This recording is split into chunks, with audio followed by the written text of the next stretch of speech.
அனைவருக்கும் வணக்கம். நான் உங்கள் அருளானந்த விபூதி சித்தர். இன்னைக்கு நம்ம பார்க்க போறது உடலை தூய்மைப்படுத்தக்கூடிய ஒரு பதிவு தான் இன்னைக்கு நம்ம பார்க்க போறோம்.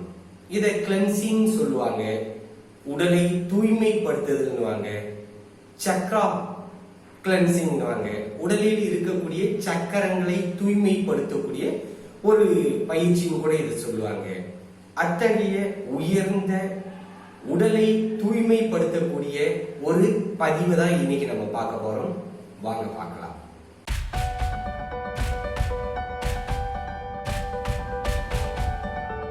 உடலை தூய்மைப்படுத்துதல். இப்போ பொதுவா இந்த பருவுடல் இருக்கு, நம்ம உடம்பை எப்படி நம்ம தூய்மைப்படுத்துறோம்? குளிக்கிறோம்.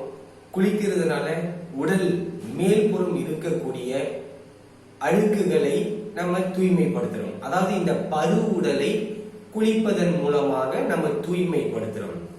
நம்ம பருவுடலுக்குள்ளாக இருக்கக்கூடிய பல விஷயங்கள் இருக்கு. பொதுவா பார்த்தீங்கன்னா 3 உடல்கள், பருவுடல்கள், நுண்ணுடல், காந்த உடல் என்று 3 உடல்கள் இருக்கிறதா நமக்கு சொல்லுவாங்க. அதையும் தாண்டி சக்கரங்கள், அதையும் தாண்டி ஒளி உடல் என்று பல உடல்கள் இருக்கு. இந்த பருவுடலுக்கு புறந்தூய்மை நீரால் அமையும், அகைந்தூய்மை வாய்மையால் காணப்படும் என்று ஐயன் திருவள்ளுவர் குறிப்பிடுவாரு. அப்போ இந்த புறந்தூய்மையை நம்ம நீரின் மூலமா தூய்மைப்படுத்திக் கொள்கின்றோம். அகந்தூய்மை என்று சொல்லக்கூடிய உள் மனம், உள் உடல், ஒளி உடல், இதை எப்படி தூய்மைப்படுத்துறது அப்படின்னு பார்க்கும்போது அதுக்குதான் யோகா, தியானம், மூச்சு பயிற்சிகள், முத்திரை பயிற்சிகள் போன்ற பல பயிற்சிகள் இருக்கு. இந்த ஒளி உடலை, நுண் உடலை தூய்மைப்படுத்திக் கொள்வதற்கு இதெல்லாம் எதுனா நமக்கு நாமே செய்து கொள்ளக்கூடிய ஒரு முறைகள். இதுக்கு அடுத்து இருக்கக்கூடிய முறைதான் இந்த கிளென்சிங் சொல்லக்கூடியது. அதாவது தொலைதூர சிகிச்சை மூலமா அந்த கலையை தெரிந்தவர்கள் நமக்கு ஏற்படக்கூடிய ஒரு விஷயத்தை, துன்பத்தை போக்கக்கூடியது. இது டிஸ்டன்ஸ் ஹீலிங் சொல்லுவாங்க. ஹீலிங் தெரபி இருக்கிறதுலே ரொம்ப மிக உயர்ந்த உன்னதமான ஒரு மருத்துவ முறை. நீங்க உலகத்துல எந்த மூலையில இருந்தாலும் சரி, ஹீலிங் தெரிந்தவர்கள் உலகத்துல நீங்க அந்த ஹீலிங் தெரபி எடுக்கக்கூடிய பேஷண்ட், அதாவது பாதிப்படைந்தவர்கள் உலகத்துல எந்த மூலையில இருந்தாலும் சரி, அவரோட போட்டோ தேவை கிடையாது, அவரை பத்தின எந்த டேட்டாவும் நமக்கு டீடைல் தேவையே கிடையாது. ஜஸ்ட் ஒரு போன் பண்ணாங்கன்னா போதும், அவர்களுக்கு ஏற்படக்கூடிய துன்பத்தை இங்கிருந்து நம்ம ஹீலிங் பண்ணி நம்ம குணப்படுத்திட முடியும். அவ்வளவு உயர்ந்த ஒரு கலை தான் இந்த ஹீலிங் தெரபின்னு சொல்லுவாங்க. அந்த தெரபி மூலமாக தான் இப்ப நம்ம என்ன கத்துக்க போறோம், என்ன தெரிஞ்சுக்க போறோம், என்ன செய்ய போறோம்னா நம்ம உடம்பை தூய்மைப்படுத்த போறோம். இந்த ஆரா என்று சொல்லக்கூடிய ஒளி உடலை இப்ப சுத்தம் பண்ண போறோம், கிளென்சிங் பண்ண போறோம். அது கூட இணைந்து இருக்கக்கூடிய சக்கரங்களையும் சேர்த்து தூய்மை பண்ண போறோம்.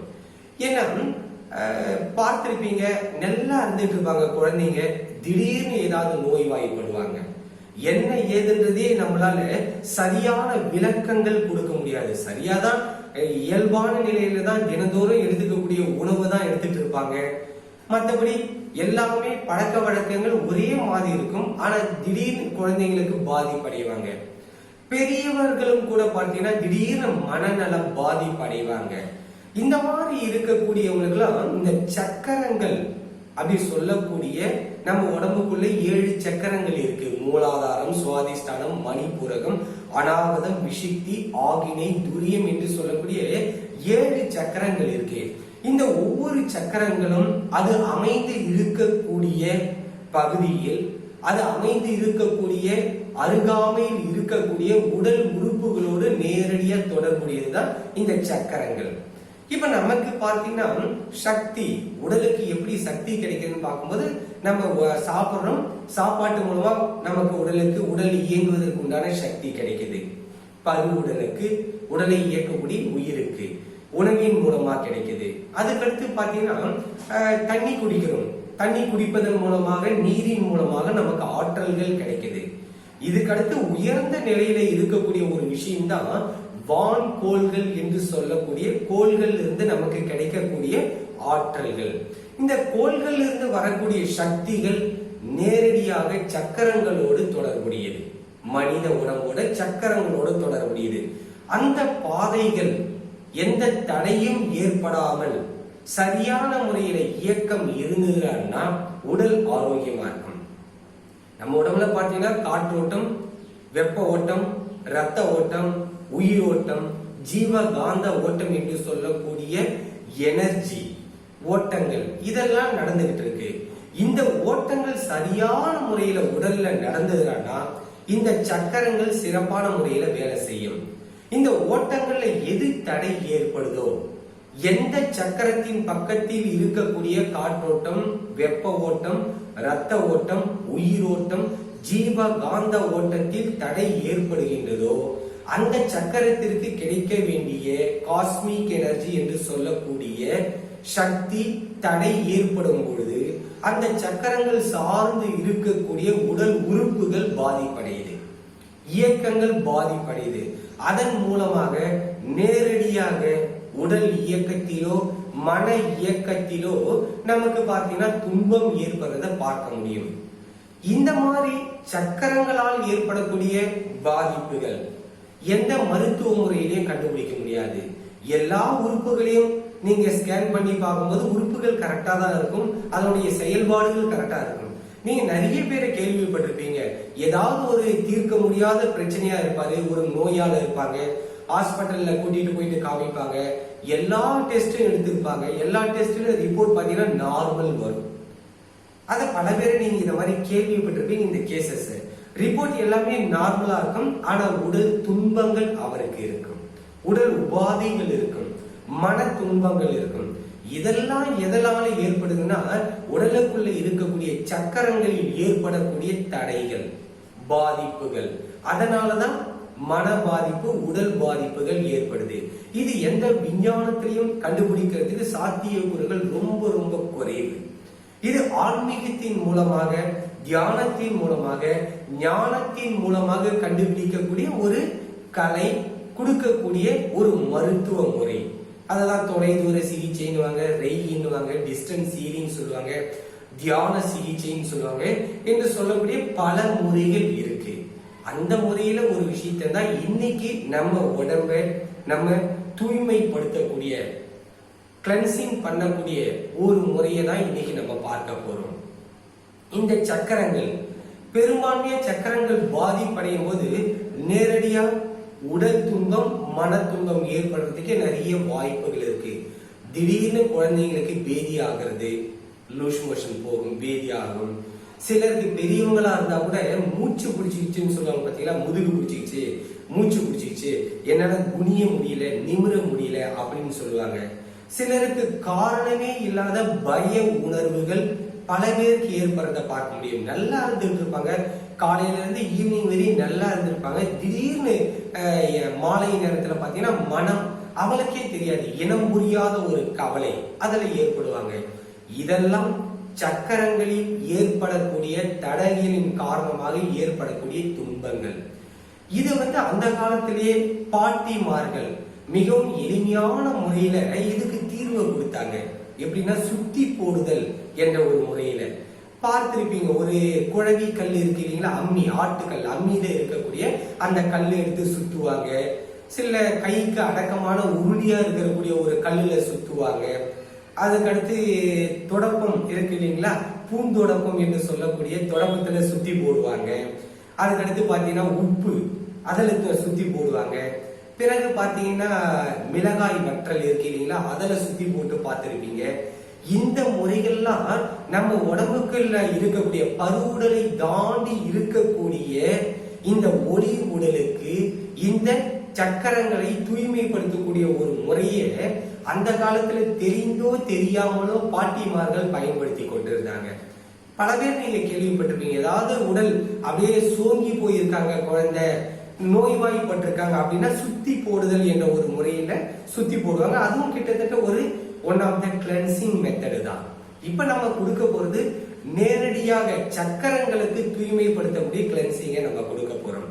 அந்த விதத்துல இது ரொம்ப ஒரு உயர்ந்த ஒரு பயிற்சி முறை. இதை நீங்க வாரத்துல ஒரு நாளோ அல்லது 2 நாளோ இந்த வீடியோவை பார்த்துக்கிட்டே நீங்க செய்யும் பொழுது உங்க உடல் தூய்மை அடையும், எண்ணங்கள் தெளிவு பிறக்கும், மன குழப்பங்கள் இருக்காது. படிக்கக்கூடிய குழந்தைகள் இதை நீங்க கேட்டீங்கன்னாவே போதும். உங்களுக்கு நீங்க எதை இப்ப பெருசா செய்ய போறது இல்ல, நான் சொல்ல போறது நீங்க கேட்டீங்கன்னாவே போதும், உங்க உடம்புல இருக்கக்கூடிய சக்கரங்கள் தூய்மை அடையும். சோ அதனால படிக்கக்கூடிய குழந்தைங்களுக்கு கூட இந்த வீடியோவை பார்க்க சொல்லலாம், கேட்க சொல்லலாம். கேட்டாவே போதும், அவங்க உடம்புக்குள்ள ஒரு தெளிவு, புத்துணர்ச்சி ஏற்படுறதை நல்லா உணர முடியும். அந்த விதத்துல இந்த கிளன்சிங், தூய்மைப்படுத்துதல், ஹீலிங் தெரபி இதெல்லாம் சித்தர்கள் செய்த ஒரு மாபெரும் கலை. சித்தர்கள் செய்த கலை. உலகத்துல எந்த மூலையில் இருந்தாலும் இருக்கக்கூடிய இடத்துல இருந்தே நம்ம அவங்களோட நோய்களை குணப்படுத்த முடியும், உடல் ஆரோக்கியத்தை கொடுக்க முடியும். இன்னைக்கு உள்ளவங்களுக்கு குறிப்பா நம்ம நாட்டுல இந்தியாவுல இதை சார்ந்த இந்த டிஸ்டன்ஸ் ஹீலிங் சார்ந்த விஷயங்கள் நிறைய பேருக்கு தெரியாம இருக்கு. மேலை நாட்டுல இதை சார்ந்த ஞானங்கள், அறிவுகள், இதை சார்ந்த பயிற்சி முறைகள், இதை சார்ந்த மருத்துவ முறைக்கெல்லாம் பல்லாயிரக்கணக்கான பணத்தை கொடுத்து இந்த டிஸ்டன்ஸ் ஹீலிங் என்ற மருத்துவ முறையை எடுத்துக்கிறாங்க. அவ்வளவு உயர்ந்த ஒரு கலை. இந்த கலையை நீங்க செய்ய வேண்டியதுல ஒரே ஒரு விஷயம்தான், அமைதியா உக்காந்துட்டு சொல்லக்கூடியதை கவனமா நீங்க கவனிச்சீங்கன்னாவே போதும். வேற எதுவுமே நீங்க பண்ண வேண்டியதுல உங்க உடம்புல இருக்கக்கூடிய நெகட்டிவ் என்று சொல்லக்கூடிய எதிர்மறை சக்திகளை எடுத்துடலாம். பெரியவங்க சொல்லுவாங்க, கல்லடி பட்டாலும் பண்ணலாம், கண்ணடி படக்கூடாது என்று. அவ்வளவு ஆற்றல் உள்ளதுதான் கண் பார்வை. நீங்க பார்த்திருக்கலாம், படத்துல கூட வந்திருக்கும், 7ஆம் அறிவு படத்துல கூட வந்தது இல்லையா, நோக்கு வர்மங்கள். கண்கள் மூலமாகவே ஒருவருக்கு பாசிட்டிவ் எனர்ஜியை கொடுக்க முடியும், நெகட்டிவ் எனர்ஜியை கொடுக்க முடியும். அவர்களை வசியப்படுத்தக்கூடிய ஒரு ஆற்றல் கூட கண் பார்வைக்கு இருக்கு. அந்த கலையை தெரிந்து கொண்டு செய்யக்கூடியவங்களால அடுத்தவங்க பாதிப்புகள் ஏற்படக்கூடிய அளவுக்கு கூட துன்பத்தை கொடுக்க முடியும். பிளஸ் ஆர் மைனஸ் ரெண்டுமே இருக்கு. நல்லதும் செய்ய முடியும், தீயதையும் செய்ய முடியும். கண்கள் வழியாக கொடுக்கக்கூடிய ஒரு தீட்சை கூட இருக்கு, சொல்லுவாங்க நயன தீட்சை. கண்கள் வழியாக தியானத்துல கொடுக்கக்கூடிய ஒரு தீட்சை முறைக்கு நயன தீட்சைன்றாங்க. தியானங்கள் கொடுக்கிறவங்களுக்கு நல்லதுக்கு பயன்படுத்துறாங்க. கண்கள் வழியாகவே நோக்கு வர்மத்தின் மூலமாக தவறா செய்யக்கூடிய 1-2 அன்பர்களும் கூட இருக்கதான் செய்யறாங்க. பாசிட்டிவ் ஒண்ணு இருக்குன்னா நெகட்டிவ் ஒண்ணு இருக்கதான் செய்யும். துஷ்டனை கண்டால் தூர விலகு என்று பெரியவங்க சொல்லியிருக்காங்க. எது நமக்கு நல்லது என்று நம் உடலுக்கும் மனதிற்கும் அறிவுக்கும் படுகின்றதோ அதெல்லாம் நம்ம எடுத்துக்கலாம். தேவையில்லாத தீய நட்புகளை ஏற்படுத்திக் கொள்வதன் மூலமாக, தவறான செயல்கள் செய்வதன் மூலமாக துன்பங்கள், ஆபத்துக்கள் தான் ஏற்படுறத பார்க்க முடியும். அந்த நிலையில இப்போ உங்க உடம்பை இந்த கிளென்சிங் முறையில உடலுக்குள்ளாக இருக்கக்கூடிய சக்கரங்களை கிளென்ஸ் பண்ண போறோம், தூய்மை பண்ண போறோம். அதுவும் போக நம் உடம்பில் இருக்கக்கூடிய ஆறா அதை நம்ம சுத்தம் பண்ண போறோம். ஒளி உடலை சுத்தம் பண்ண போறோம். நம்ம உடம்புல ஏற்கனவே நான் சொன்ன மாதிரி 7 சக்கரங்கள் இருக்கு. மூலாதாரம், சுவாதிஷ்டானம், மணிபூரகம், அநாகதம், விஷித்தி, ஆகினை, துரியம் என்று 7 சக்கரங்கள் இருக்கு. இந்த 7 சக்கரங்கள் சிறப்பான முறையில செயல்படும் பொழுது நம்முடைய அறிவும் உடலும் ஆரோக்கியமா இருக்கும். அந்த விதத்துல இன்னைக்கு மூலாதார சக்கரத்திலிருந்து நம்ம இந்த தூய்மைப்படுத்துதல் கிளென்சிங்க செய்ய போறோம். நான் இடத்த சொல்லுவேன், மூலாதார சக்கரம் எங்க இருக்குன்னு சொல்றேன். உங்களால் முடிந்தால் கவனத்தை அங்க செலுத்துங்க, அல்லது என்னுடைய உள்ளங்கையை நீங்க பார்த்தீங்கன்னாவே போதும். ஹீலிங் தெரபி மூலமாக, கிளென்சிங் மூலமாக உங்க மூலாதாரத்தில் ஏற்பட்டு இருக்கக்கூடிய தடைகள், அது காற்றோட்டம், வெப்ப ஓட்டம், ரத்த ஓட்டம், உயிர் ஓட்டம், ஜீவ காந்த ஓட்டம், கண்திருஷ்டி எதுவாக இருந்தாலும் டிஸ்டன்ஸ் ஹீலிங் மூலமா, இந்த கிளென்சிங் மூலமா நான் உங்களுக்கு சுத்தம் பண்ணுவேன், தூய்மைப்படுத்திடுவேன். உங்களால கவனத்தை செலுத்த முடியும்னா அந்த சக்கரா இருக்கக்கூடிய இடத்தை சொல்றேன், அங்க கவனத்தை செலுத்துங்க. அல்லது தெரியல முடியல அப்படின்னு சொல்லக்கூடிய என்னுடைய உள்ளங்கையை நீங்க கவனிச்சீங்கன்னாவே போதும், உங்களுக்கு அந்த கிளென்சிங் நம்ம பண்ணி விட்டுரும். அல்லது என்னுடைய புருவ மையத்தை நீங்க பார்த்தீங்கன்னாவே போதும், உங்க உடம்புல இருக்கக்கூடிய துன்பங்கள், சக்கரங்களை கிளென்ஸ் பண்ணிடுவோம். அல்லது என்னுடைய உடலையே நீங்க பார்த்தீங்கன்னா கூட போதும், உங்களுக்கு கிளென்சிங் பண்ணிடும். சரிங்களா? இந்த பயிற்சியை பண்ணும்போது தரையில் அமர்ந்து பண்ணீங்கன்னா ஒரு பாயை போட்டுக்குங்க, ஒரு போர்வையை போட்டுங்க, அதுக்கு மேல தலை, கழுத்து, முதுகு ஒரே நேர்கோட்டில் இருக்கிற மாதிரி உக்காந்துக்குங்க. சேர்ல உட்கார்றதா இருந்தாலும் ஒரே நேர்கோட்டில் உட்காந்துட்டு இந்த பயிற்சி நீங்க தொடங்கலாம். வாங்க பயிற்சி தொடங்குவோம். திரும்பி சொன்ன மாதிரி சக்கரங்கள் இருக்கக்கூடிய இடத்தை நான் சொல்றேன், அங்கேயே கவனிச்சு பண்ணுங்க. அல்லது என்னுடைய உள்ளங்கைய பாருங்க, அல்லது என்னுடைய புருவ மையத்தை பாருங்க, அல்லது என்னுடைய உடம்பையே நீங்க பார்த்தீங்கன்னாவே போதும், உங்க உடம்புக்குள்ள மாற்றங்கள் ஏற்பட்டு உங்க உடம்புக்குள்ள இருக்கக்கூடிய சக்கரங்கள் தடைகள் நிவர்த்தி செய்யப்படும். உங்க உடல் ஒளி உடல் தூய்மைப்படுத்தப்படும். உங்க பருவுடலை தூய்மைப்படுத்தப்படும். உங்களுக்கு ஏற்பட்டிருக்கக்கூடிய கண் திருஷ்டிகள் அதை எடுக்கப்படும். வாங்க பயிற்சியை தொடங்கும். தலை, கழுத்து, முதுகு ஒரே நேர்கோட்டில் உட்காந்துங்க. பயிற்சியை தொடங்கலாம். ஆழ்ந்து கவனிங்க. என்னுடைய உருவத்தையோ புருவ மையத்தையோ உள்ளங்கையோ கவனிச்சு செய்யுங்க. அல்லது நான் சொல்லக்கூடிய சக்கரங்கள் இருக்கக்கூடிய இடத்தை நீங்க கவனிச்சு செய்யலாம். இப்போ தொடக்கத்துல நம்ம முதல்ல என்ன பண்ண போறோம்னா, மூலாதார சக்கரம் அதை நம்ம தூய்மைப்படுத்த போறோம், சுத்தப்படுத்த போறோம், கிளென்சிங் பண்ண போறோம். இந்த மூலாதார சக்கரம் எங்க இருக்கு அப்படின்னு பார்க்கும்போது, நம்முடைய முதுகு தண்டுவடம், வால் எலும்பு சொல்லுவீங்களா, அந்த முதுகு தண்டுவடம் வால் எலும்பு முடியக்கூடிய இடத்துல இருந்து 2 அங்குலம் கீழாக இருக்கு. ஆசனவாய் ஆனஸ் அதுக்கு 2 அங்குலத்துக்கு மேல இருக்கு. இந்த கருமையம் சொல்லுவாங்க, ஜெனடிக் சென்டர் சொல்லுவாங்க, உடலோட மையம் சொல்லுவாங்க, ஜீவ காந்த மையம் சொல்லுவாங்க. இங்கதான் மூலாதார சக்கரம் இருக்கு. அந்த சக்கரத்திலேயே உங்களுடைய கவனத்தை செலுத்துங்க. முதுகு தண்டுவடத்துக்கு 2 அங்குலத்துக்கு கீழே அங்கேயே கவனத்தை செலுத்துங்க. அல்லது என்னுடைய உடலையோ என்னுடைய புருவ மையத்தையோ என்னுடைய உள்ளங்கையோ கவனிங்க. ஆழ்ந்து பண்ணுங்க. இப்போ உங்க உடம்பில் இருக்கக்கூடிய மூலாதார சக்கரத்தை கிளென்சிங் பண்ணிட்டு இருக்கோம். ஆழ்ந்து கவனிங்க. மூலாதார சக்கரத்தில் இருக்கக்கூடிய தடைகள் எல்லாம் இப்ப நம்ம எடுத்துக்கிட்டு இருக்கோம். அங்கு ஏற்பட்டு இருக்கக்கூடிய காற்றோட்டம், வெப்ப ஓட்டம், ரத்த ஓட்டம், உயிரோட்டம், ஜீவகாந்த ஓட்டத்தில் தடை ஏற்பட்டிருந்தா அது எல்லாமே இப்ப கிளென்ஸ் பண்ணி தூய்மைப்படுத்திட்டு இருக்கோம். மூலாதார சக்கரத்துக்கு இப்ப ஆற்றல்களை கூட்டு விட்டுக்கிட்டு இருக்கும்.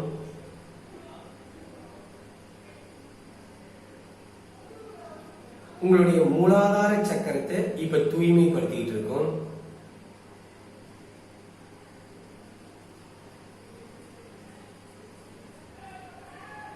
இப்ப மூலாதார சக்கரம் தூய்மைப்படுத்தப்பட்டு விட்டது. அந்த இடத்துல நீங்க கவனிச்சீங்கன்னா லேசா விட்டு விட்டு துடிக்கக்கூடிய ஒரு உணர்வு உங்களுக்கு தெரியும். ஒரு அழுத்தமா இருக்கிறத உங்களால உணர முடியும். ஆழ்ந்து கவனிங்க. மூலாதார சக்கரத்தையே கவனிங்க.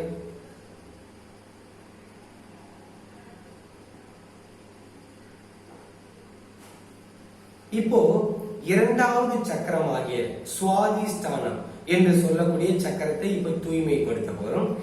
இந்த சுவாதிஷ்டான சக்கரம் எங்க இருக்குன்னா, நம்மளுடைய தொப்புளுக்கும் பிறப்புறுப்புக்கும் இடைப்பட்ட இடத்துலதான் இது இருக்கு. வயிற்று மடிப்புன்னு சொல்லுவீங்களா, வயிற்று மடிப்பு இருக்கக்கூடிய இடத்துல இருக்கு. அல்லது தொப்புல இருந்து ஒரு 4 அங்குலத்துக்கு கீழாக சுவாதிஷ்டான சக்கரம் இருக்கு. அங்கேயே உங்களுடைய மனசை வச்சு தவம் பண்ணுங்க. தொப்புளுக்கு கீழாக 4 அங்குலத்திற்கு கீழாக இருக்கு சுவாதிஷ்டான சக்கரம். முடிஞ்சா அந்த சக்கரத்து மேலேயே கவனத்தை செலுத்துங்க. அல்லது என்னுடைய பருவுடலையோ புருவ மையத்தையோ உள்ளங்கையோ ஆழ்ந்து நீடித்த நிலைத்த பார்வையா பாருங்க. இப்ப உங்களுடைய சுவாதிஷ்டான சக்கரத்தை தூய்மைப்படுத்திட்டு இருக்கும். இது நீரோடு தொடர்புடைய மையம். நம்மளுடைய மூலாதாரம் நிலத்தோடு தொடர்புடையது. ஆழ்ந்து கவனிங்க.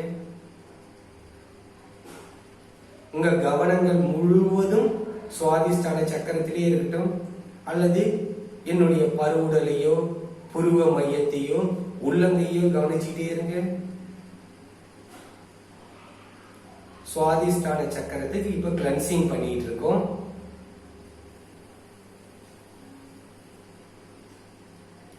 ஆழ்ந்து கவனிங்க. சுவாதிஷ்டான சக்கரத்துக்கு இப்ப தூய்மைப்படுத்திட்டு இருக்கோம்.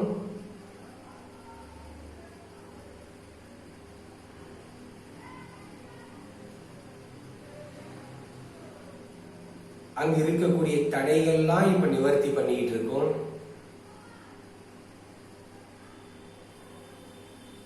ஆற்றல்களை இப்ப கூட்டுவித்துக்கிட்டு இருக்கோம். சுவாதிஷ்டான சக்கரத்துக்கு இப்போ ஆற்றலை கூட்டுவித்துக்கிட்டு இருக்கோம்.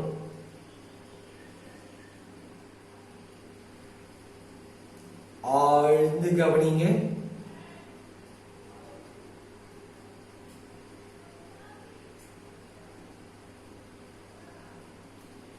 அங்க நீங்க மனசை வச்சு கவனிச்சீங்கன்னா அங்கேயும் லேசா விட்டு விட்டு துடிக்கக்கூடிய ஒரு துடிப்பை உங்களால கவனிக்க முடியும். ஆழ்ந்து கவனிங்க.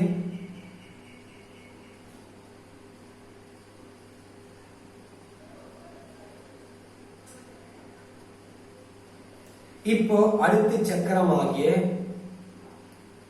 மணிப்பூரக சக்கரத்துக்கு இப்ப நம்ம கிளென்சிங் பண்ண போறோம், தூய்மைப்படுத்த போறோம்.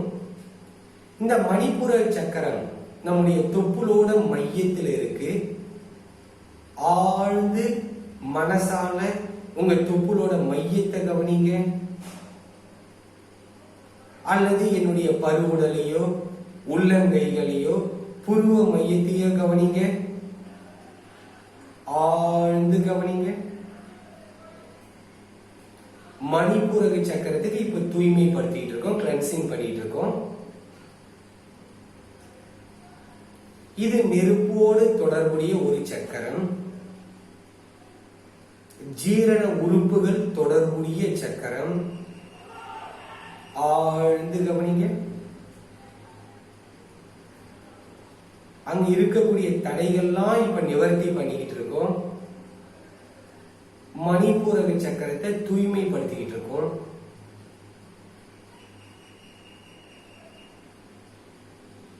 உங்க எண்ணங்கள் முழுவதும் என்னுடைய உடம்பையோ உங்களுடைய தொப்புள் மையத்தையோ கவனிங்க.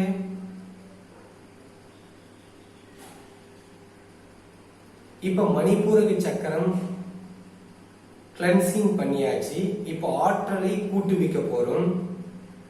மணிப்பூரக சக்கரத்தையே கவனிங்க. இப்ப ஆற்றலை கூட்டுவிக்க போறோம்.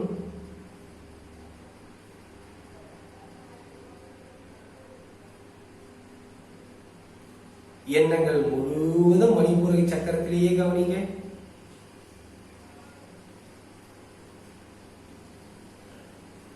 அதுக்கு அடுத்ததாக அநாகத சக்கரத்தை இப்ப நம்ம கிளென்சிங் பண்ண போறோம். மார்போட மையத்தில் இருக்கக்கூடியதுதான் அநாகத சக்கரம். ஆழ்ந்து கவனிங்க.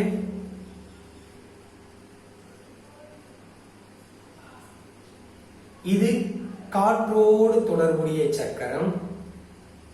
சுவாசம் சம்பந்தப்பட்ட உறுப்புகளோடு தொடர்புடைய சக்கரம் அநாகத சக்கரம். ஆழ்ந்து கவனிங்க. உங்களுடைய மார்பகத்தோட மைய பகுதியில் இருக்கிற சக்கரம் அநாகத சக்கரம். ஆழ்ந்து கவனிங்க.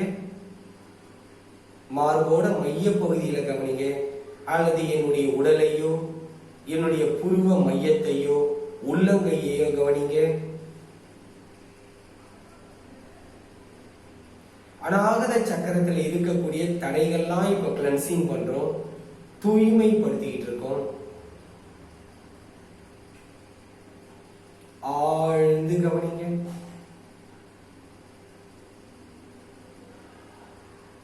இப்போ அநாகத சக்கரம் தூய்மைப்படுத்தி விட்டது. இப்ப அந்த சக்கரத்துக்கு ஆற்றலை இப்ப நம்ம கூட்டி வைக்கிறோம். மார்போட மைய பகுதியில் இருக்கக்கூடிய சக்கரம் அநாகத சக்கரம். ஆழ்ந்து கவனிங்க. இப்போ உங்க மார்பு மையத்துல கவனிச்சீங்கன்னா லேசான ஒரு அழுத்த உணர்வை உங்களால ஃபீல் பண்ண முடியும். ஆழ்ந்து கவனிங்க. ஒரு அழுத்த உணர்வை உங்களால கவனிக்க முடியும். ஆழ்ந்து கவனிங்க.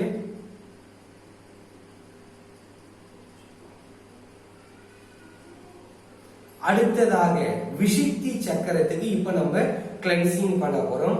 இந்த விஷுப்தி சக்கரம் எங்க இருக்குன்னா நம்முடைய நெஞ்சு குழி அந்த இடத்துல இருக்கு, நெஞ்சாண்ட இருக்கு. அங்க துருத்திட்டு இருக்கக்கூடிய பகுதியில ஆழ்ந்து கவனிங்க. நெஞ்சு பகுதியில ஆழ்ந்து கவனிங்க. உங்களுடைய கவனங்கள் முழுவதும் விஷுப்தி சக்கரத்திலேயே கவனிங்க. நெஞ்சு பகுதியே கவனிங்க.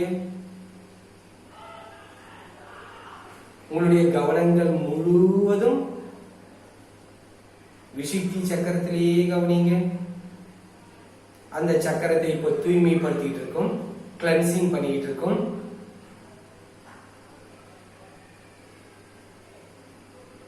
ஆழ்ந்து கவனிங்க.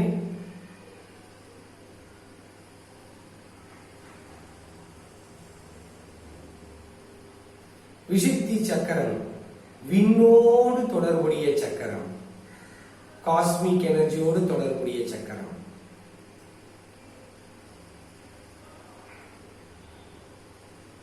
விஷுப்தி சக்கரத்தை கிளென்சிங் பண்ணிட்டோம், தூய்மைப்படுத்திட்டோம்.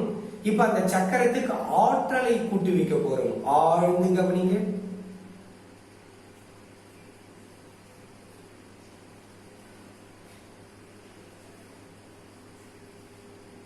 அதுக்கடுத்து ஆக்னா சக்கரத்தை பாருங்க. புருவ மையத்தில் இருக்கக்கூடிய சக்கரம் தான் ஆகினை சக்கரம். அந்த புருவ மையத்திலேயே கவனிங்க. உங்க புருவ மையத்தை கவனிங்க அல்லது என்னுடைய புருவ மையத்தை கவனிங்க. ஆழ்ந்து கவனிங்க. ஆகினை சக்கரத்தை இப்ப கிளென்ஸ் பண்ண போறோம்.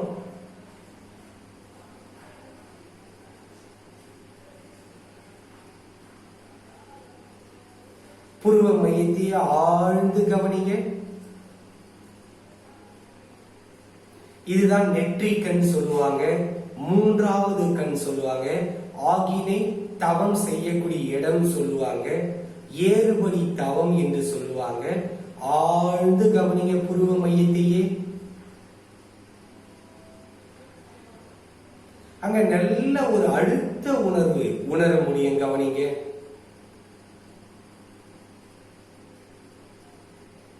இப்போ ஆக்னை சக்கரம் கிளென்ஸ் பண்ணிட்டோம், தூய்மைப்படுத்திட்டோம். ஆக்னை சக்கரத்துக்கு இப்போ ஆற்றலை கூட்டுவிக்க போறோம். ஆழ்ந்து புருவ மையத்தையே கவனிங்க.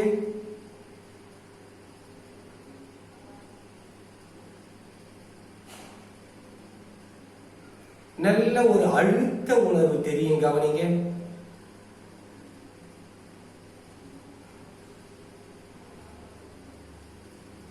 அடுத்ததாக துரியம் என்று சொல்லக்கூடிய சகஸ்திராகாரம் சக்கரத்துக்கு இப்போ நம்ம கிளென்சிங் பண்ண போறோம்.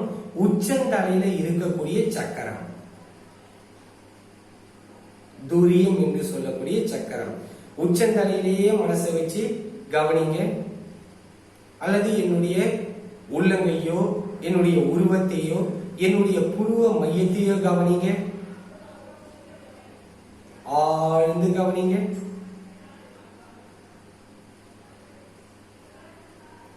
துரியம் என்று சொல்லக்கூடிய சகஸ்திராகார சக்கரத்தை இப்ப தூய்மை பண்ணிட்டு இருக்கோம், கிளென்சிங் பண்ணிட்டு இருக்கோம்.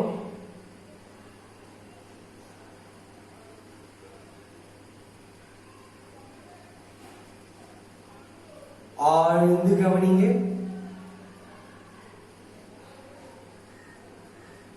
துரிய சக்கரம் இப்ப கிளென்ஸ் பண்ணிட்டோம். இப்ப அந்த சக்கரத்துக்கு ஆற்றலை கூட்டுவிக்க போறோம். ஆழ்ந்து கவனிங்க.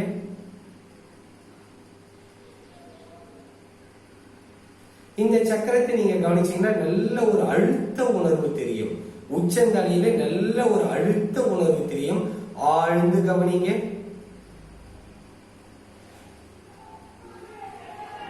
ஆழ்ந்து கவனிங்க உச்சந்தலையில.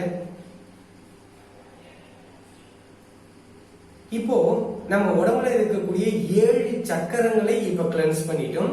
இப்போ ஒட்டுமொத்தமா உடலை தூய்மைப்படுத்த போறோம். இந்த பருவுடலை ஒட்டுமொத்தமா கிளென்ஸ் பண்ண போறோம், சுத்தம் பண்ண போறோம், தூய்மை பண்ண போறோம். நான் சொல்ற உறுப்புகளை அப்படியே கவனிங்க. கண்களை மூடிய நிலையில கவனிங்க. அல்லது என்னுடைய உருவத்தை பார்த்துக்கிட்டு என்னுடைய புருவ மையத்தையும் என்னுடைய உள்ளங்கையை பார்த்துக்கிட்டு அப்படியே கவனிங்க. உங்களுடைய 2 பாதங்களையும் கவனிங்க. இப்ப கிளென்ஸ் பண்ண போறோம். 2 கணுக்கால்களையும் இப்ப கவனிங்க.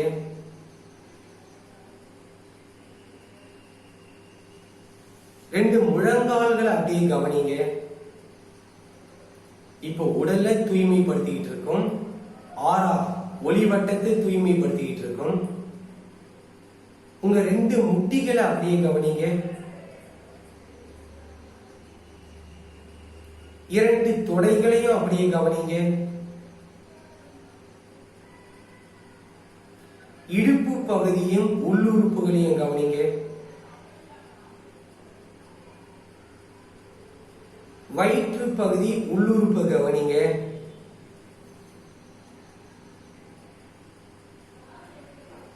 மார்பக பகுதி உள்ளுறுப்புகளை கவனிங்க. தோள்பட்டை 2 கைகளை அப்படியே கவனிங்க. கழுத்து பகுதியை கவனிங்க. தலை முழுவதையும் கவனிங்க. இப்போ தலையிலிருந்து தலை முடியிலிருந்து பாதம் வரை அப்படியே உங்க பருவுடலையே மனசால கவனிங்க. ஒட்டுமொத்தமான உடலுக்கும் இப்ப தூய்மைப்படுத்திட்டு இருக்கோம், கிளென்சிங் பண்ணிட்டு இருக்கோம். அங்க இருக்கக்கூடிய எதிர்மறை சக்திகள், கண் திருஷ்டிகளை எடுத்துக்கிட்டு இருக்கோம். ஆழ்ந்து உங்க உடம்பையே மனசால கவனிங்க.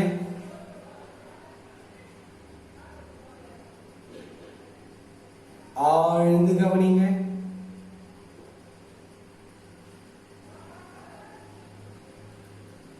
கவனங்கள் முழுவதும் உங்க பருவுடல் முழுவதும் கவனிங்க.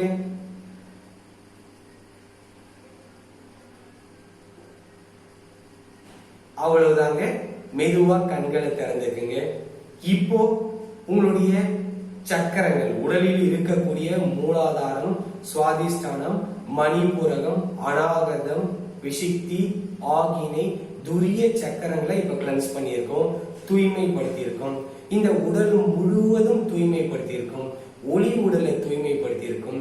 இந்த ஹீலிங் தெரபி மூலமா, இந்த சுத்திகரிப்பு மூலமா, தூய்மைப்படுத்துதல் மூலமாக சக்கரங்களையும் பருவுடலையும் ஒளி உடலையும் தூய்மைப்படுத்தியிருக்கும்.